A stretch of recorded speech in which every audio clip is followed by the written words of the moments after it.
The Shonen Jump magazine. You know, the Shonen Jump magazine. Home to some of the most beloved manga series of all time. Series like My Hero Academia, Naruto, Jujutsu Kaisen, One Piece, Bleach, Yu Yu Hakusho, Dragon Ball are all series that have come into the magazine, established themselves as franchise players, and have helped propel the magazine to greater heights. These are the players that everyone comes to watch play and lead the team. The players that get the biggest checks and all the attention. But there are series that come into the magazine hoping to be the next franchise player, only to have that dream shattered and they are canceled before they can get started.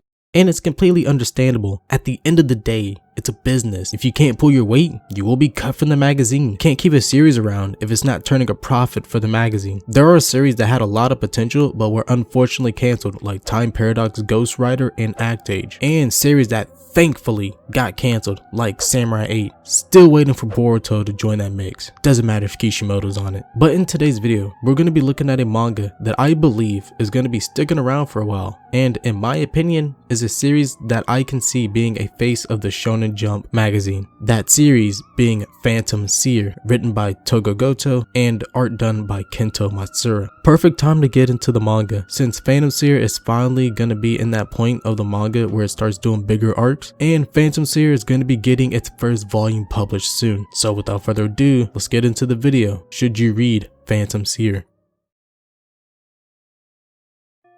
If something strange and mysterious occurs, you should go to him. They say he has psychic powers, but convincing him to actually deal with the fierce phantoms may be a challenge. Phantom Seer is a spirit slash ghost slash supernatural exorcist manga, similar to series like the cancelled Bone Collection, Ghost Reaper Girl, and Jujutsu Kaisen. But Phantom Seer provides its own twist as it gives the reader feels of horror as well. Yeah, Phantom Seer is mainly action, but it still has those feelings of a horror manga. Phantom Seer follows a girl named Riku who attracts dangerous phantoms and a shaman named Iori. Essentially, the shaman fights bad spirits, and now he has to protect this girl who draws them to her. Phantom Seer starts off a bit generic, but it shows off just enough to get you to keep reading. Because from chapter 1, you can tell that this manga has a lot of potential. One of the biggest upsides of Phantom Seer, and the reason I got hooked, is the manga's very tight pacing. As you read, it doesn't feel like they are rushing to get from point A to point B, but what really keeps you reading is Iori and Riku, and you know, the other bits in the manga too.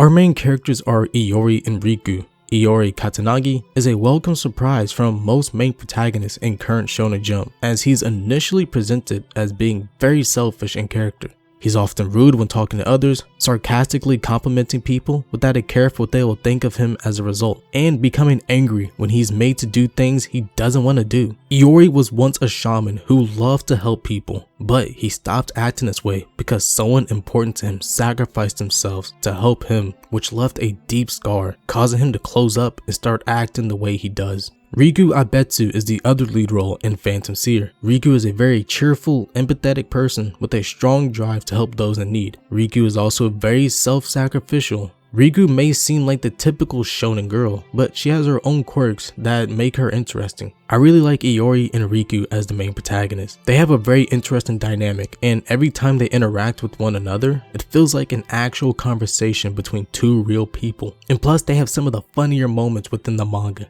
Their dynamic as a duo gets boosted even more because of how their end goals tie together. They are both characters who want to be something that their current skill sets won't allow them to be. Iori wants to live a normal life and be a normal boy, but his skills in being an elite shaman make it to where being normal is impossible. Riku wants to help people, but her ability draws phantoms to her, putting people in danger. It's comparable to a person dreaming of being a basketball player, but has all the necessary skill sets to be a fantastic artist. Their goals fit with their personalities and make sense for them as characters, and with how well written Iori and Riku are so far, I can't wait to see them achieve their goals.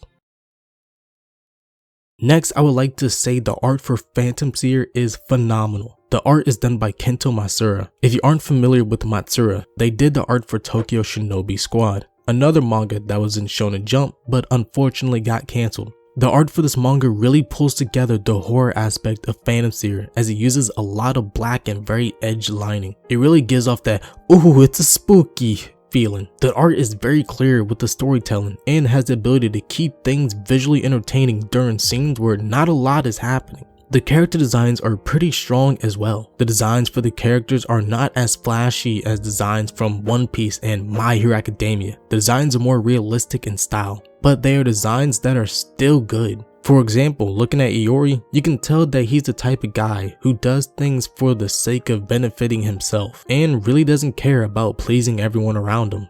And his sister Yayoi, she is just beautifully designed. But let's talk about the designs of the phantoms. The phantoms in the manga are beautifully drawn and are pretty creepy and eerie to look at. My personal favorite phantom designs are the Ongyoki and the Akubi, both terrifying and glorious in design. The fight scenes, while not as flashy and choreographed as Jujutsu Kaisen, are still fantastic to look at. The art in the manga just showcases how Matsura has some of the best art in current Shonen Jump.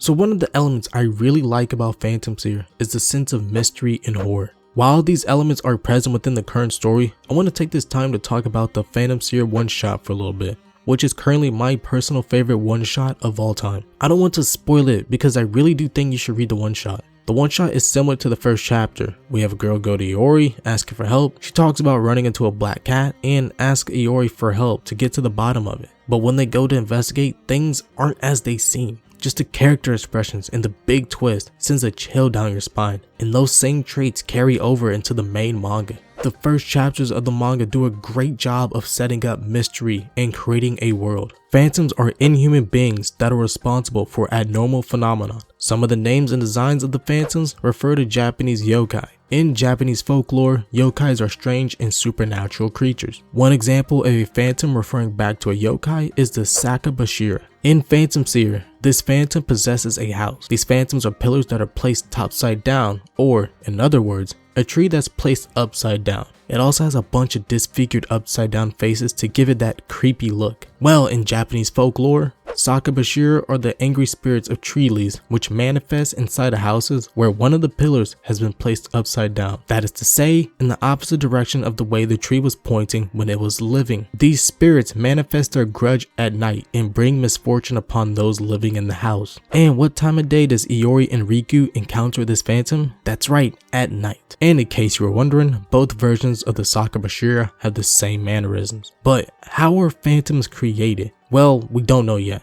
But since phantoms are inspired by yokai, there is a possibility that phantoms are just human spirits, because there are instances of human spirits becoming yokai. But we don't know yet. It's something we just have to find out. Iori has an older sister named Yayoi Katanagi. She is the leader of Nabari, an elite shaman group. She is a sort of mentor to Iori and Riku, but everything she does, it seems as if she has some alternative motive behind it, almost sinister-like. Even her abilities are mysterious. She knew about Riku and her ability without ever meeting her, and will call Iori whenever he thinks about calling her first. Her powers and role in the story is a mystery, and I'm excited to see what will happen in the future. And also, this world is just great. I can't wait to learn more about it. When Phantom Seer first debuted in Shonen Jump, I was strangely drawn to it. I was skeptical about reading a horror manga. For one, I've never actually read a horror manga before and thought they wouldn't be that fun to read. And two, because of recent movies and games, I fell out of love for the horror genre. Because most horror movies and games are just loud jump scares. But I'm glad I gave Phantom Seer a shot. While it's more shonen than horror, there are still times where I can feel my heart racing as I read the chapters. Phantom Seer has a lot of potential. The writing is fantastic, it has very interesting characters in Iori, Riku, and even Yayoi, a cool spin on an already used concept of exorcism, and a mysterious world with mysterious creatures. Phantom Seer does start off a bit generic, but honestly, once you keep reading, the genericness kinda disappears. Should you read Phantom Seer? Yes, you should.